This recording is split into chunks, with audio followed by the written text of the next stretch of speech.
jantan dan mandiri, bukan perampok, bukan pembunuh, dan bukan pemeras. Karena itu, Kang Deddy Mulyadi titip salam untuk kita. Kang Deddy maju sebagai calon gubernur Provinsi Jawa Barat, dan Kang Deddy juga berjuang bersama dengan tim dan yang lain untuk menang Pilkada Gubernur Jawa Barat, Gubernur Jawa Barat. Dan bagian dari kemenangan itu, Grip Jaya berperan di situ.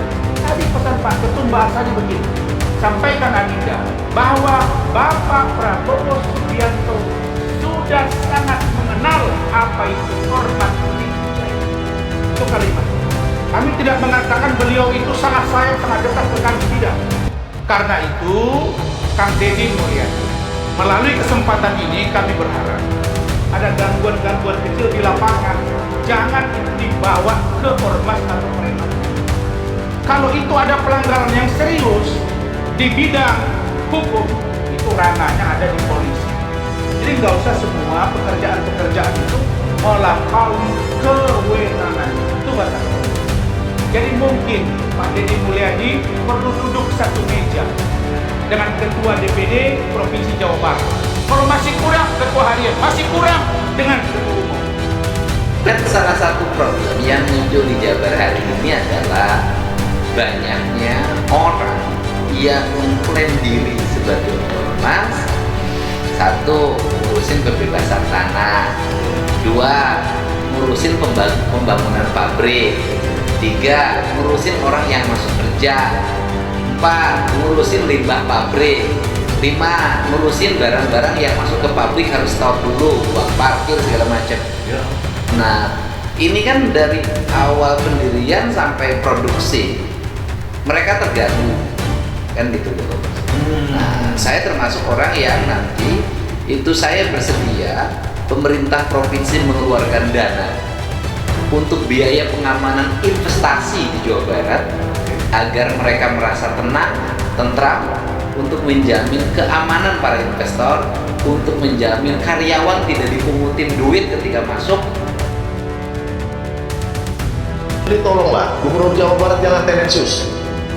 Silakan berantas preman, tapi bukan hanya ada yang di oknum LSM Ormas.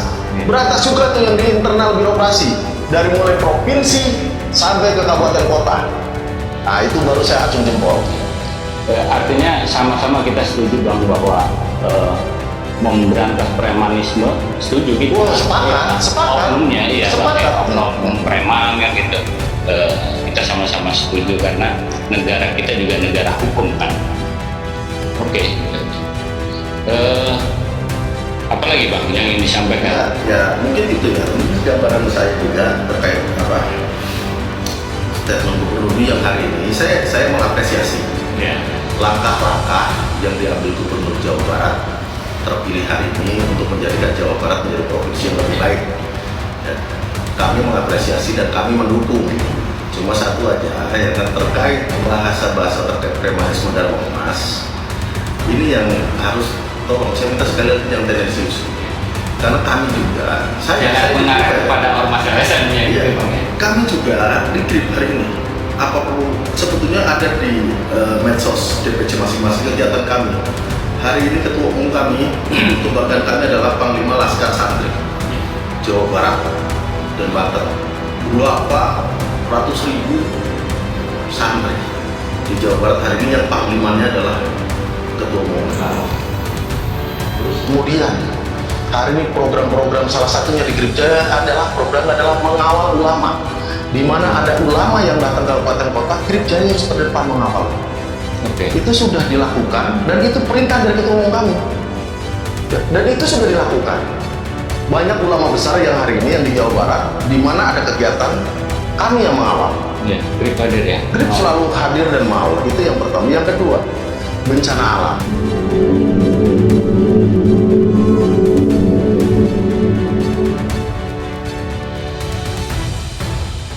Purwakarta kembali memanas. Bukan karena suhu udara, melainkan tensi sosial yang kian hari kian membara. Pasalnya, Deddy Mulyadi, mantan Bupati Purwakarta yang kini menjadi Gubernur Jawa Barat, kembali meluncurkan program bersih-bersih ormas, khususnya ormas-ormas yang diduga menjadi sarang premanisme dan pemalakan liar.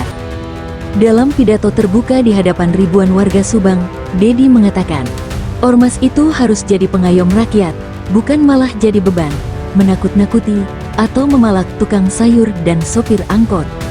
Pidato itu langsung viral, publik pun terbagi, sebagian besar masyarakat mendukung penuh langkah Dedi, menyebutnya sebagai satu-satunya tokoh yang berani bicara lantang, namun, tidak semua pihak senang. Beberapa hari kemudian, muncul video dari sebuah akun media sosial yang menghebohkan. Sekelompok pria berbaju hitam, mengenakan seragam bertuliskan GRUB, singkatan dari Gerakan Rakyat untuk Barokah, menyatakan tantangan terbuka untuk Dedi Mulyadi. Kalau memang berani, kami tantang Dedi Mulyadi untuk adu debat, atau kalau perlu, adu nyali, jangan hanya bisa omong di depan rakyat, hadapi kami, kata pria yang mengaku sebagai ketua GRUB wilayah Barat. Video itu disebar masif oleh simpatisan GRUB, lengkap dengan narasi seolah-olah mereka adalah ormas yang membela umat dan tradisi. Namun rekam jejak GRUB menunjukkan hal sebaliknya. Beberapa anggotanya terlibat kasus pemalakan pasar, sweeping sepihak, dan intimidasi terhadap warga yang tak sejalan. Pihak PWILS, Perjuangan Wali Songo Indonesia, yang selama ini menjadi garda depan mendampingi Dedi Mulyadi, langsung merespons. Mereka menyebut GRUB sebagai ormas gadungan dengan wajah religius tapi hati preman. Jangan bawa-bawa nama rakyat atau agama untuk melindungi tindakan kriminal. Kalau mau debat, ayo, tapi jangan pakai ancaman dan gertakan, ujar salah satu komandan lapangan PWILS. Situasi makin memanas ketika sejumlah simpatisan GRUB mulai menyambangi posko relawan Dedi Mulyadi dan PWILS di beberapa wilayah, termasuk di Karawang dan Indramayu. Mereka meneriakkan yel-yel provokatif, bahkan sempat terjadi insiden kecil yang memicu kepanikan warga sekitar. Namun Dedi Mulyadi memilih tetap tenang. Dalam sebuah wawancara TV lokal, ia berkata, "Saya tidak akan meladeni tantangan yang berbau kekerasan. Kalau mereka mau debat, silakan datang ke forum terbuka. Tapi kalau niatnya hanya menggertak, saya bukan orang yang mudah takut."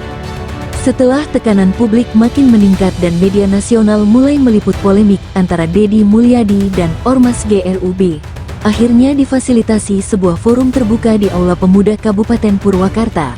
Forum ini disiarkan secara langsung di beberapa kanal media lokal dan live streaming di berbagai platform sosial media. Tampak hadir para tokoh masyarakat, pemuka agama, aktivis mahasiswa, jurnalis, bahkan aparat keamanan dengan pengamanan ketat. GRUB datang dengan rombongan besar, mengenakan seragam serba hitam berlogo GRUB, lengkap dengan sorban dan atribut keagamaan. Di sisi lain, Dedi Mulyadi datang dengan tenang, hanya ditemani beberapa pengurus PWILS dan tokoh-tokoh sipil dari berbagai kabupaten di Jawa Barat. Moderator membuka diskusi, lalu mempersilakan pihak GRUB untuk menyampaikan pernyataan. Seorang pria berjenggot tebal dan suara lantang maju ke podium. "Kami datang bukan untuk membuat rusuh, tapi untuk meluruskan niat. Kami ini bela agama, bela rakyat kecil. Mengapa Dedi Mulyadi menuduh kami preman? Apakah membela nilai-nilai Islam disebut premanisme?" Ruang forum mulai riuh. Beberapa pendukung GRUB bersorak, namun suasana segera dikendalikan oleh moderator. Dedi Mulyadi pun maju. Ia berdiri di tengah aula, tatapannya tajam tapi tetap tenang. "Saya tidak pernah menyebut agama sebagai preman. Saya hanya menyebut siapapun yang memalak, mengintimidasi, dan menyalahgunakan atribut keagamaan untuk kepentingan pribadi sebagai preman.